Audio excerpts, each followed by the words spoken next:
Hi, today I'll be discussing and demonstrating the movements of the wrist, trunk, and hips during a tennis forehand. So I'm going to talk about the majors responsible for the wrist movement. So that's when you bring it back, when you hit the ball. That's the movement I'm going to talk about for the wrist.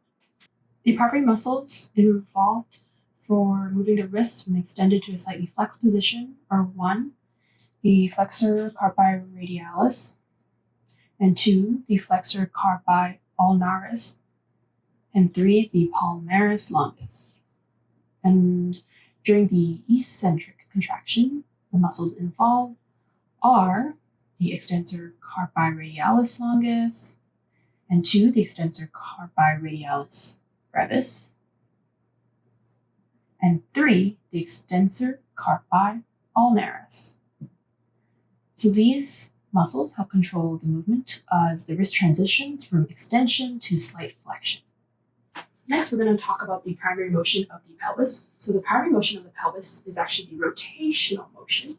So this movement occurs in the transverse plane as the pelvis rotates to generate power during the forehand stroke. So we're going to talk about the interior muscles of the trunk used in that movement. The first muscle is the rectus abdominis. That's this muscle here, and also the external obliques on both sides, particularly the right external oblique and the left internal oblique. So this all contributes to the rotational movement of the trunk in the tennis forearm. Next, we're going to talk about the joint movements. So the movements of the hip for this motion. The motion of the hip during these steps include hip flexion, internal rotation, and abduction on the right side, while the left hip undergoes extension, external rotation, and abduction. The major muscle contributing to hip motion on the right hip is the iliopsoas, which is responsible for flexion. There's the adductor magnus, which is responsible for adduction. And there's the gluteus medius, which is responsible for internal rotation. As for the left hip, the muscles responsible are the gluteus maximus, which does extension. There's the piriformis, which is responsible for external rotation. And there's also the gluteus medius, which is responsible for abduction. The muscles involved in lengthening during hip motion include the right hip, the gluteus maximus, which lengthens during hip flexion, the piriformis, which lengthens during internal rotation. Then on the left hip, the muscles responsible for is the iliopsoas, which lengthens during hip extension, and the abductor longus, which lengthens during abduction. A great whole body exercise for improving the tennis forehand is the medicine ball rotational throw.